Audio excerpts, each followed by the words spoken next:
Morning everyone. Now we will discuss about movement in different animals. Yes, different animals use their different body parts to move from one place to another, and they have a different modes of movement.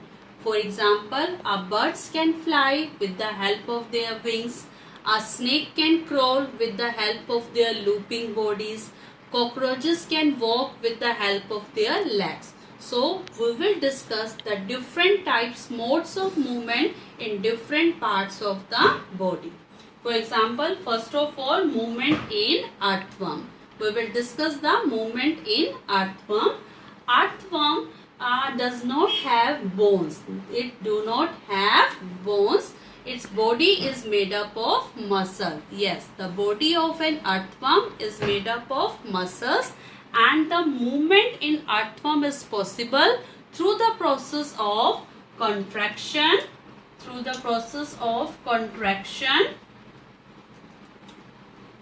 and expansion. Along with relaxation. So let us find out how does the earthworm move from one place to another. During the movement, first of all, an earthworm fixes its rear end. During the movement, an earthworm fixes its rear end and extend its front part slightly. Now, in the next step, it fixes its front end and releases the rear end and contract it slightly. Means first of all, process of fixation and expansion.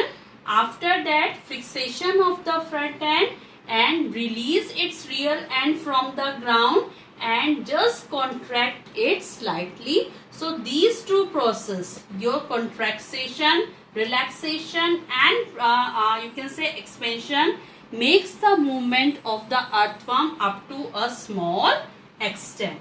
So the earthworm, for the movement, its body secretes a slimy substance so that it can move freely on the ground with the help of the muscles. And there are also small minute bristles are present on their lower side of the body. These bristles are the hair-like structures, and these bristles helps them to grip the ground. When they relax, when they just you can say fix their body, for fixing their body, for gripping the ground, bristles help them. So these bristles are attached, these are connected with the muscles of their body.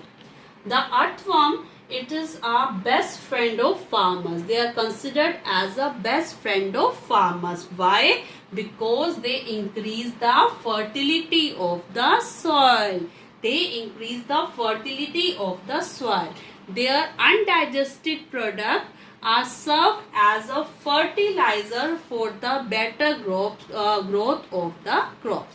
So earthworm move by fixes its rear end, and you can say by expand its front end, and after that it fix its front end and contract its rear end. Now we will discuss about movements in snail and cockroaches. Yes, snail and cockroach both have skeleton, both have outer skeleton, exoskeleton. So snail body is very soft. It is very soft and delicate body, and its body is covered with the hard outer skeleton. Okay, so snake moves. Snail body can be divided into three parts. It is first is their head, their foot, and their shell. Head, foot, and the hard outer shell, exoskeleton. Okay, so snail move with the help of their long muscular foot. It has a long muscular foot, and this foot secrete a slimy substance, and due to that slimy substance, a snail can you can say slip its body onto the ground with the heavy shell on its body. So with the help of muscular foot and with the help of slimy substance, a snail body move onto the ground with the help of the hard outer shell, heavy shell. And this movement is very slow. So snail moves slowly from one place to another. Now we will discuss the movement in cockroach. A cockroach can fly as well as it can walk. So there are 3 pairs of legs, and these 3 pairs of legs are attached with their breast bones. So their breast bones are strong, and with these 3 pairs of legs they can move, they can walk from one place to another. The body of the cockroach has an outer skeleton. It has an outer skeleton that is known as exoskeleton. A cockroach can also fly up to a small extent. It can't fly so high, but up to a small extent it can fly, and for this cockroach have 2 pair of wings. Yes, 2 pair of wings, and these wings also attached with the breast muscle. These wings are also attached with the breast muscles. So with the help of 3 pairs of legs and with the help of 2 pairs of wings, a cockroach can fly as well as walk. Now we will discuss the movement in birds. Yes, movement in birds. A bird can fly as well as it can walk. Yes. For flying, for walking of the birds, birds can move from one place to another. It can walk from one place to another with the help of their hind limbs, and their forelimbs are modified into wings. Yes, so they can fly with the help of their forelimbs that are modified into wings, and they are attached with their strong breast bones. Yes, their breast bones are very strong because they have to flap their wings so many times, and they can move, they can walk with the help of their hind limbs.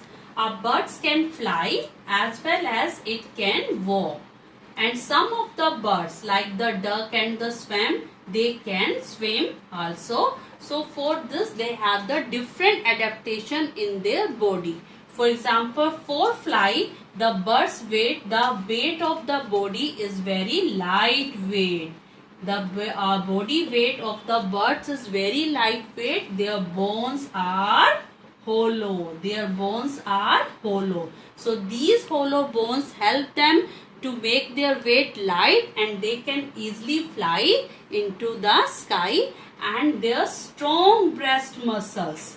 The strong breast muscles help the birds to flap their wings again and again. Now they can, some birds that can swim like the duck and swan, they have the web-like structure on their foot-like structure. So they have the web, and with this web-like structure they can swim into the water. So a bird can fly, a bird can walk, and some of the bird can swim, and for this they have the proper adaptation into their bodies. We will discuss the movement in fish as well as in snake. Yes, first of all we will discuss about fish. The body of a fish is a streamlined body. Means its shape is the streamlined shape. The body of the fish is streamlined shape, and this body help a fish to cut off the flow of water. Yes, when you make the boat, when you make the aeroplane with the paper, you can see that is a streamlined body that is thin from the you can say from both the ends and thick at the center. So the streamlined body help a fish to move in water. Fins and the tails of the fish, fins and the tail of a fish help them to swim in water. Fins help them to swim in water, and tail help them to change direction in water. So fins and tail are the body parts which help a fish to swim in water. When a fish move, it makes a body like a curve. It makes a body like a curve, means the front part of the body moves in one direction, and the tail moves in opposite direction, and this curves helps the body to move to cut off the flow of water. This provides the jerks against the water, and the fish can easily swim in water. Now when we talking about the snake is a vertebrate and its body is made up of muscles. Its body is made up of muscle. It has a long backbone. This long backbone is also made up of muscles, and the snake moves with the help of the loops. Yes, while moving, snake just divide its body into many loops, and each and every loop give them a push against the ground so that it can move freely and very fastly on the ground. So snakes move with the help of the loops, and the skin of the snake, muscles of the snake, vertebrates of the snakes help in the movement, and this type of movement is known as slithering. This type of movement is known as slithering. So what is the movement of the fish? The movement type of fish is swimming, and the movement pattern of the snake is slithering.